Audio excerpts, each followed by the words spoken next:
বাংলাদেশের সিনেমা তোরই একাধিক কারণে খবরের শিরোনামে। পশ্চিমবঙ্গের অভিনেত্রী ঋতুপর্ণা সেনগুপ্তকে সিনেমাটি থেকে বাদ দেওয়ার ঘটনায় তৈরি হয়েছে বিতর্কের ঝড়। বাংলাদেশি পরিচালক রশিদ পলাশের এই সিনেমায় ঋতুপর্ণার বদলে চুক্তিবদ্ধ হয়েছেন শ্রীলেখা মিত্র। ঋতুপর্ণা এবার সরাসরি নিজের অবস্থান তুলে ধরেছেন, বলেছেন, এই সিনেমার জন্য আমার সঙ্গে যোগাযোগ করা হয়েছিল, তবে কোনো চুক্তি বা চূড়ান্ত সিদ্ধান্ত হয়নি। চিত্রনাট্যের কিছু পরিবর্তন চেয়েছিলাম, নির্মাতা তা পাঠাবেন বলে জানিয়েছিলেন। পরে কোনো পাণ্ডুলিপি আসেনি, আমি আর যোগাযোগও করিনি।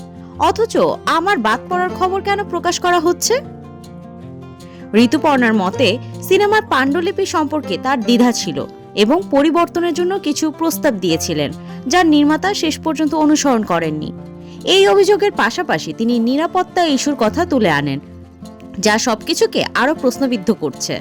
এই প্রসঙ্গে পরিচালক রশিদ পলাশ জানিয়েছেন, আমরা কখনোই ফেরদৌসের ঘনিষ্ঠতার কারণে ঋতুপর্ণাকে বাদ দেওয়ার কথা বলিনি। নিরাপত্তার বিষয় মাথায় রেখে এই সিদ্ধান্ত নেওয়া হয়েছে।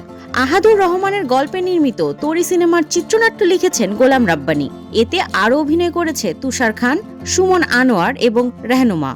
নির্মাতাদের পরিকল্পনা অনুযায়ী সিনেমার শুটিং ডাবিং শেষ করে 2025 সালের দিকে মুক্তি পাবে এটি। এই ঘটনাকে কেন্দ্র করে সামাজিক যোগাযোগ মাধ্যমেও আলোচনা চলছে। বাংলাদেশ এবং ভারতের চলচ্চিত্র মহলে রাজনৈতিক যোগসূত্র এবং ব্যক্তিগত সম্পর্কের পরিপ্রেক্ষিতে ওই বাদ পড়ার ঘটনার ব্যাখ্যা করা হচ্ছে। এখন দেখার পালা ভবিষ্যতে এই দ্বন্দ্ব আর কতদূর গড়ায়।